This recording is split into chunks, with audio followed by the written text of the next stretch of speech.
Good morning. Back again. This time we're going to look at box plots. There's actually box plots and regression line and correlation.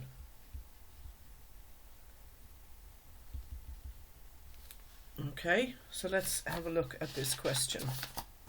I think this is the one that we're talking about.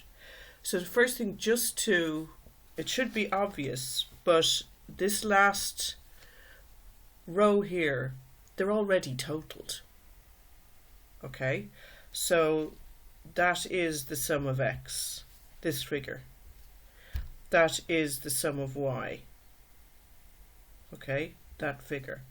That's the sum of xy.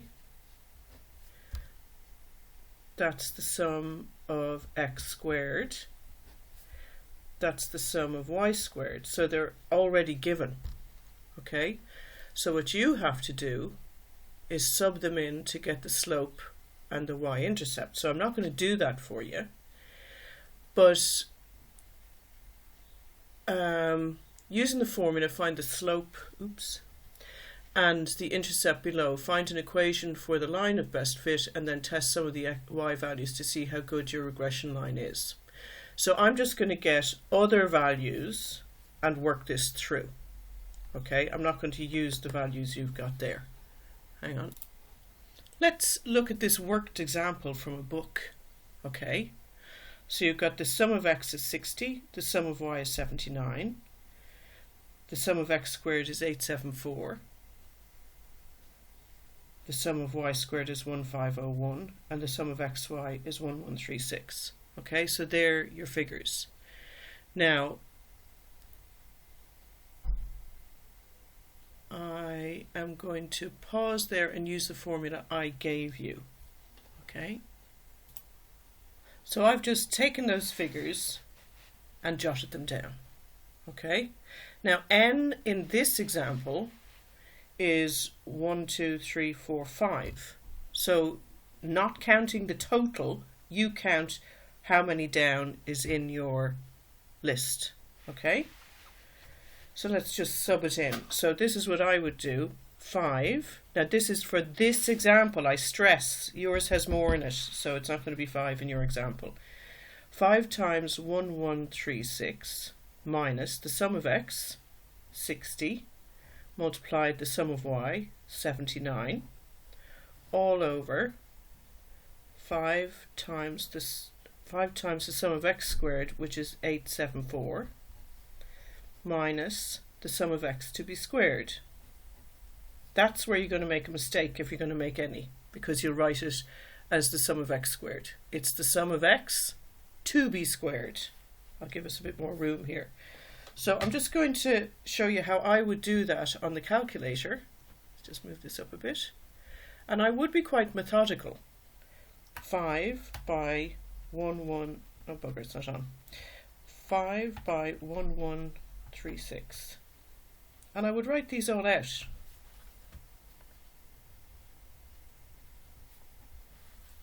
And then clear it, all clear.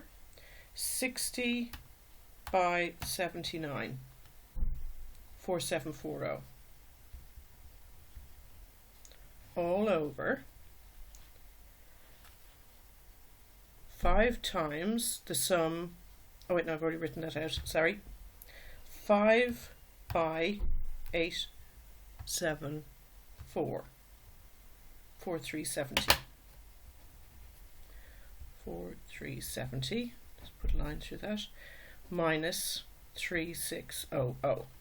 Okay, then I would tidy up the top and tidy up the bottom. You don't want to run into errors in calculation here. So 5680 minus 4740, 940, all over 4370 minus 3600, 77, and that equals 940 divided by 770, 1.22. That's fine. And that is the slope. So that's the slope. So now you want the y-intercept. Now I'm going to come back to what they mean, remind you where they go into the formula. But I'm going to continue now and just very quickly work out the formula for this, for the y-intercept is the sum of y, which is 79, minus the slope, 1.22, times the sum of x, which is 60, all over 5. Now that formula is given to you. I'm just going to note out the formula as it's given to you. The sum of y minus m times the sum of x all over n. That's the formula. So you need the slope to work that out, so it's sequential. So let's do this on the calculator. 79 minus 1.22 times 60 equals 5.8 divided by 5, 1.16. Okay, so that's the y-intercept. I'm going to just move these two facts over onto the next page. So slope equals 1.22. Y-intercept equals 1.16 in this example. I'm just going to pause for a second to check. Okay, now what's a line? So let me just draw an xy axis again, just brief recap. XY. A line is either going to have a positive slope or a negative slope. Okay, this is a positive slope.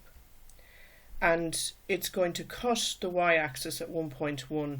So a slope of 1 is going up. A slope of 1 is, if you go up, actually the same. I go out 1, up 1, out 1, up 1, out 1, up 1. So this line, for example, is y equal to x. The slope is 1, and it cuts the y-axis at 0. So if I was to draw a line parallel to that, say at the point 3, okay, it's y equals x plus 3. That's what that one is. Okay, so the formula for, or the equation of a line,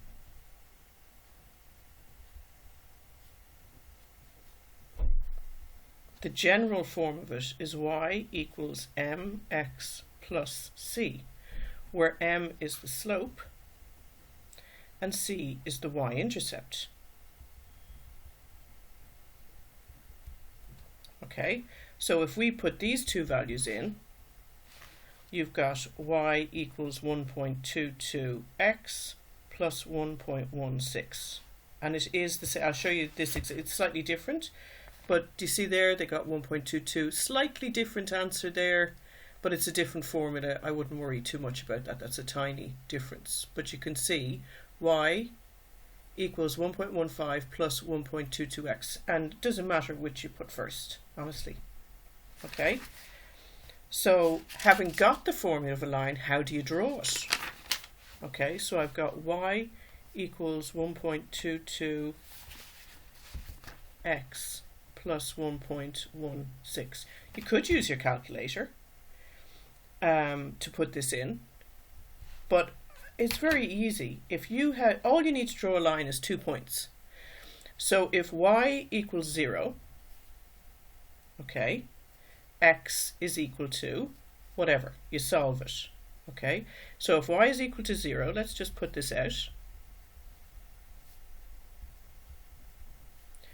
So then subtracting 1.16 from both sides, this is going back in the eons of time for you. So you got minus 1.16 equals 1.22x. They cancel. That's the point of subtracting it from both sides. Then divide both sides by 1.22. Probably didn't spend enough time on this year. So that gives you 1x. So you just do this division. Okay? So it's minus 1.16 divided by 1.22. So it's minus 0.95. So there's minus 0.95, 0. There's 1 point, your x and your y. Now you put x in as 0, and y is going to be 1.16, the very whole point of it. So if, with those 2 points, you can do a sketch of your graph. So 0 minus, so for 0 on the y-axis, you're almost back at minus 1. There's minus 1, so I'm just going to put it there. For 0 on the x-axis, you're at 1.66. So if you join those together, you've got your line of best fit. And then if you put the other points around it, you'll see where they go. That's, I don't know if I ask you, plot the data. Yeah, it says plot the data and comment. Draw the line as best you can and comment briefly about what you find. It could be simply, yes, it's working. That looks good to me. It's nestling nicely in amongst all my points. Do you know what I mean? You don't get too hung up on comment briefly. Just say whether you think you've got it right or not. Okay, so hopefully that helps. So just to recap again, what you've got to do now is, just as I did there, instead of the figures I just demonstrated, you list these figures and substitute them correctly into this formula first to get the slope. And then you substitute the slope and these two values and the n into here to get the y-intercept. And then you go y equals mx plus c, where whatever this answer is, you put that there as the coefficient of x. Whatever that answer is dangles on its own there, and pay attention to sign. So if you plot these first, do you know what I mean? You should really, you could do it in Excel actually, it's probably as easy to do it in Excel, just plot them and then see, it wouldn't take, even to do it by hand. So it goes from, what's the lowest? 65 to 93, and this, the lowest is 72. So you need to understand where to put them on the axis. Okay? I hope that helps. Hope it helps. Okay.